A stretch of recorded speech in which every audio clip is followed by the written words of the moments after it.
Early morning. Late for me. But I never set an alarm. Never put my clock on. Never set an alarm. Anyone else in? No. Just me.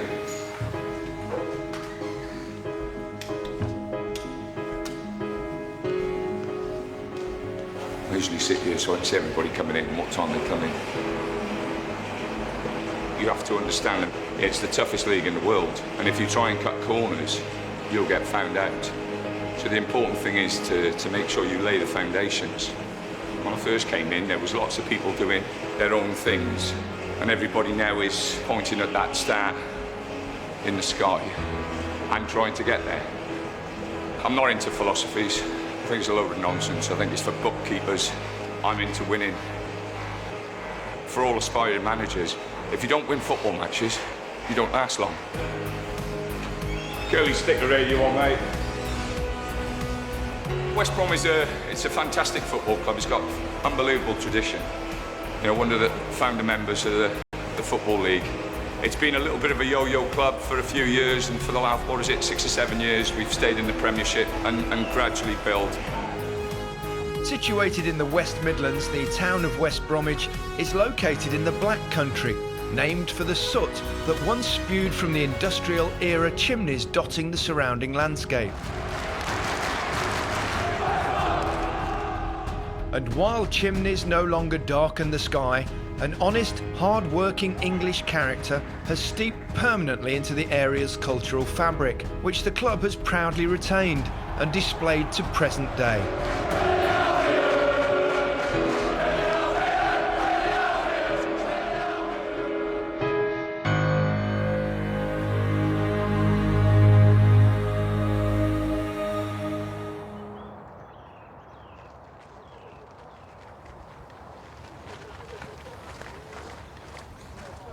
When the Premier League started, it was all about Aston Villa and Birmingham, really.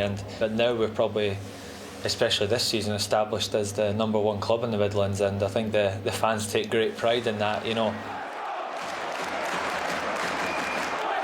It's a small group, but there's good lads. We've got really good lads in there now, and they've had Saturday and Sunday off, and they're in today, and they'll work. Today and tomorrow will be quite hard for them. Goal for me. Get yourselves in pairs, Fletch. Make sure you've got a good partner. There's a real winning spirit within the team at the minute, and we give everything in every game, which is something that's a given under Tony Pulis. You know, as a manager, he demands 100% from everyone. Yeah, nice and bright, nice and bright.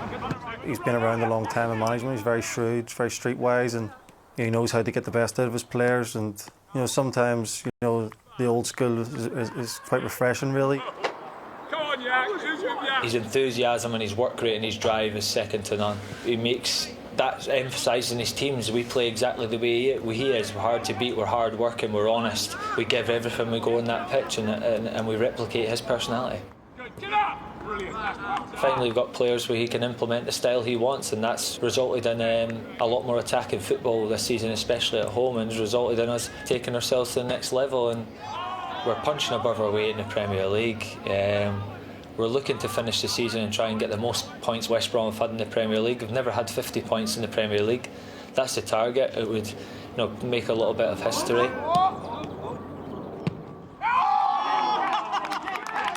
Today's training followed an off weekend for the players, and the effects of an intense workout will surely be felt by all those involved. But sore legs or not, boots need cleaning.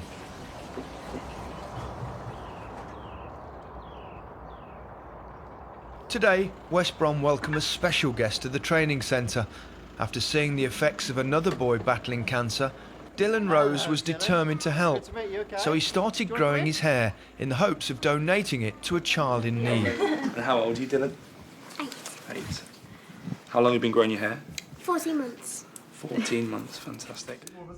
Now it's time for a trim. In enters Dylan's favourite baggy, Ben Foster, who swaps his goalie gloves for a set of shears. You can show me what to do. I've cut my own hair a few times and that, but I've never cut anyone else's. Sorry, Dylan. Cut there. Right next to the band, yeah? As close to the band as you can get. That was weird. That's so weird. Oh, looking up. Oh, we're flying here, mate. Look at this. You fine, right? Give me a high five, you. Proud of you. Awesome job. That's so blonde. I'm crazy. The cut is complete, but the day isn't over. West Brom have arranged for a private training session with Dylan's favourite goalkeeper. Who's just had their hair cut by Ben? Oh, blimey. He's a better barber than goalkeeper. Isn't he? Yeah. Hello. Players are finished with training for the day, but there's always an opportunity for the club to connect with its fans. January signings Jake Livermore and Mark Wilson autographed jerseys at the club shop. And later that evening, Tony Pulis arrives at BBC Radio, willing and ready to take calls from Baggies fans. About 20, 30 years ago, it used to happen quite a lot. Managers would come in on football phone-ins, but now, obviously, the sport has grown so enormously in this country. Managers tend not to do as many phone-ins. So fair play to Tony for saying yes, and Albion as well as a club, saying, yeah, let's get him in and host a football phone-in.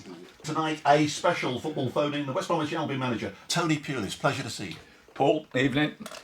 We'll talk to as many fans as we can. Let's go to Naomi.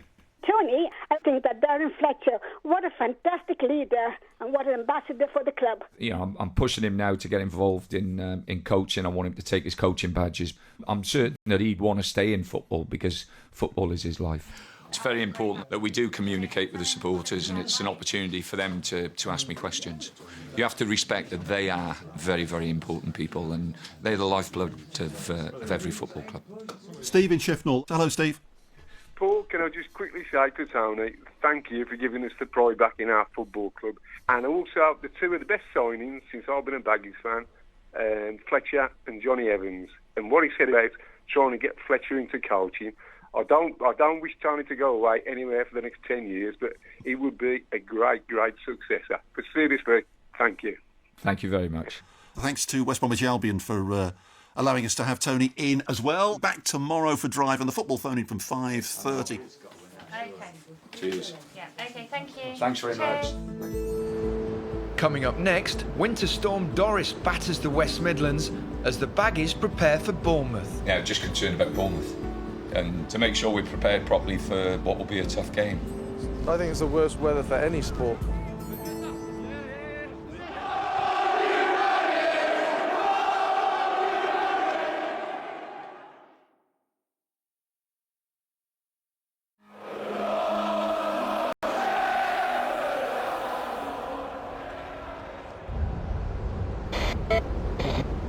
Good morning. The Met Office is warning of widespread disruption as Storm Doris brings 60-mile-an-hour winds. Forecasters are warning it could damage buildings and affect power lines with gusts of 70 to 80 miles an hour expected on higher ground. Winter Storm Doris has arrived, but the 40-point mark is within reach, so the training must go on. Go! Chopper! Good save. Go! Back, shot! I think it's the worst weather for any sport. And I think for keepers, you know, it's hard enough for me to actually get the ball in the spot I needed to serve from. So, but to be fair, you know, once the lads got their heads around it, they were pretty good today. So I was pleased with them. A wayward Ben Foster punt lands somewhere in the trees, and naturally, Doris is to blame.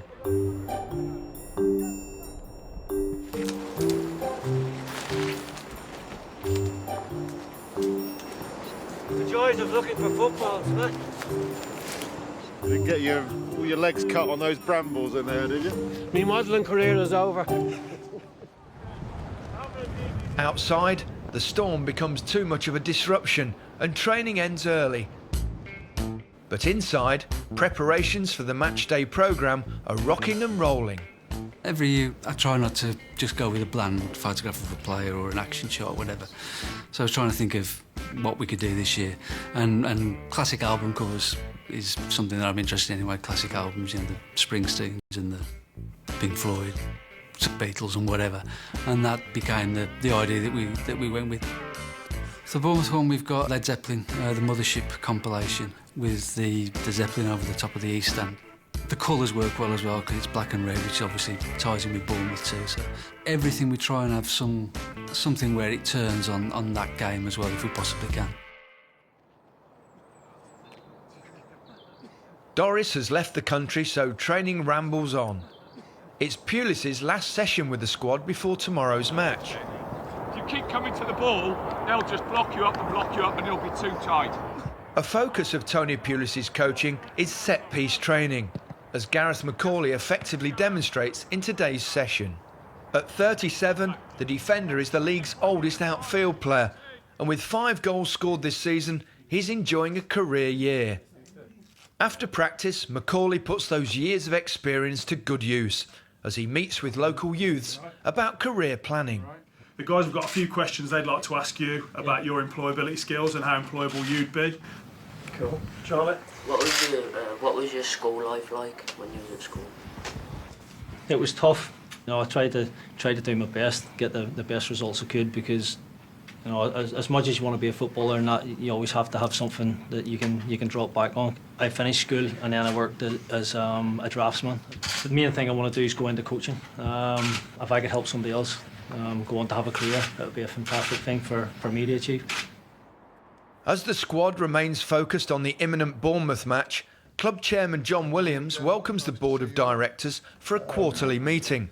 Today's topic, all things Albion. Before Tony Pulis's pre-match press conference, 2 auction winners are given a behind-the-scenes tour of the training centre and bear witness to a storied Friday tradition. Part of the ritual we do on a Friday is the famous cap. Which lives there. He will not go into a press conference without his cap, Is that right? As you've probably seen. Morning. How important then are these next 2 or 3 games? Yeah, just concerned about Bournemouth, and you know that's the most important thing, is just to make sure we're prepared properly for what will be a tough game. You know, it's nothing better than winning home games in front of your home supporters. So to win the games and win them the way we've played as well, and scoring quite a few goals, has been absolutely fantastic.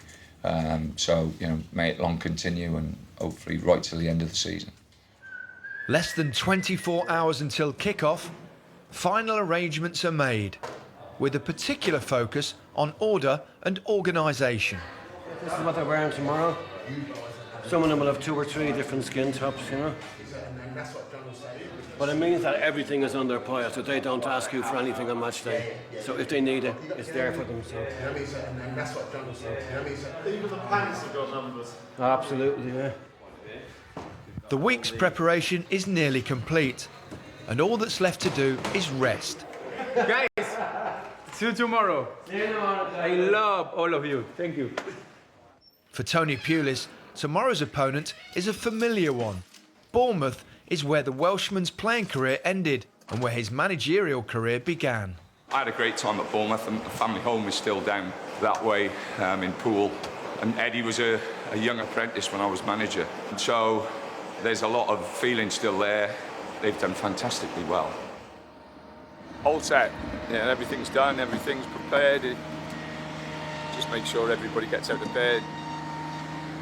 Good condition for tomorrow. Get home. Rest. Cheers.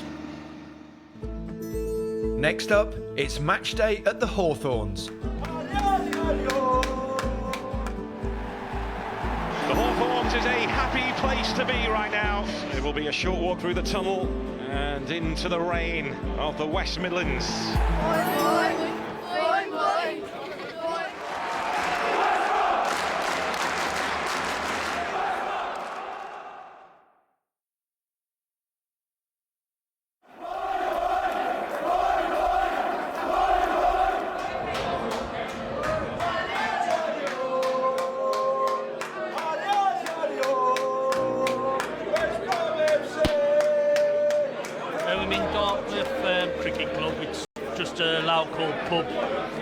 Close to the ground. We come in here for a day before we go off and watch our favourite football team. I say we are Albion! Say we are Albion! The quote is "The Lord's my shepherd," because that's our song. You sing it every match? Yes, every match. If I didn't support West Brom, that'd be it. I'd be kicked out. I would be disowned. tell me what the term boing boing means? It means like, it's like a celebration for when you score. It's like, boing boing, boing boing, boing boing. Welcome back to Albion Radio with me, Jez Mulholland, and our regular summariser, the great Dave Bowler. 6 wins from the last 7 here in the Premier League for Tony Pulis' side. Tony, you mentioned in the programme you've got a really strong position in the league now. Is the tough thing going forward going to be to maintain that?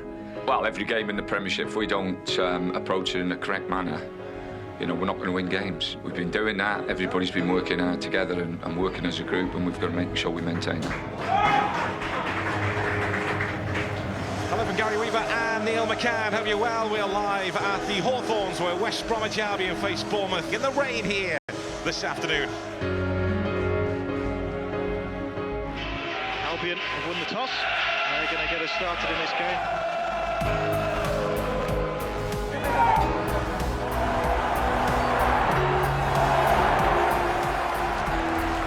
Diagonal ball out towards Fraser, who tries to take a touch past Niall and does on the outside. Still Fraser, who's inside the box. That's a penalty to Bournemouth after just 3.5 minutes, and the Cherries have a really early opportunity here to take the lead at the Hawthorns. Josh King is the man on the ball. He's got 6 Premier League goals. King takes it. King scores the perfect start for Bournemouth. Albion being hit by an early sucker punch here by the Cherries. They've got some work to do.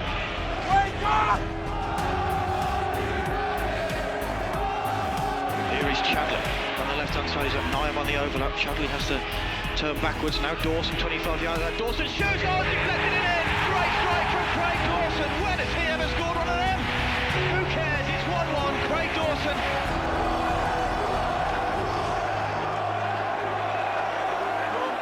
Exactly a reaction that Tony Pulis would have been looking for.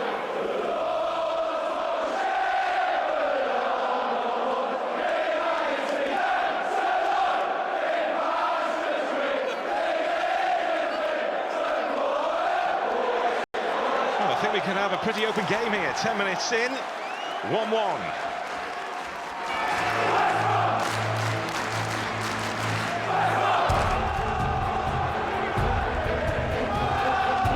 Chadley dinks it towards the back post, headed away. Might still fall here for Fletcher, takes it down. Morrison square, chance for Morrison, shoots, takes the deflection and goes past the post. Chris Brunt is over this one again, and it comes now. It's a decent delivery towards the back post. Boris misses it and it's turned in. A huge mistake for Martin Boris. And there was Gareth McCauley to take advantage from it, but what was the Bournemouth goalkeeper doing? Gareth McCauley will not have an easier goal this season.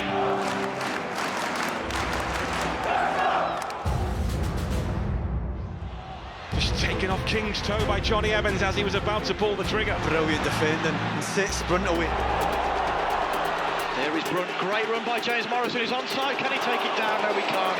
And that's the end of the first half. It all started so well for Bournemouth, but then it came tumbling down. The Hawthorns is a happy place to be right now. Bournemouth get the second half underway.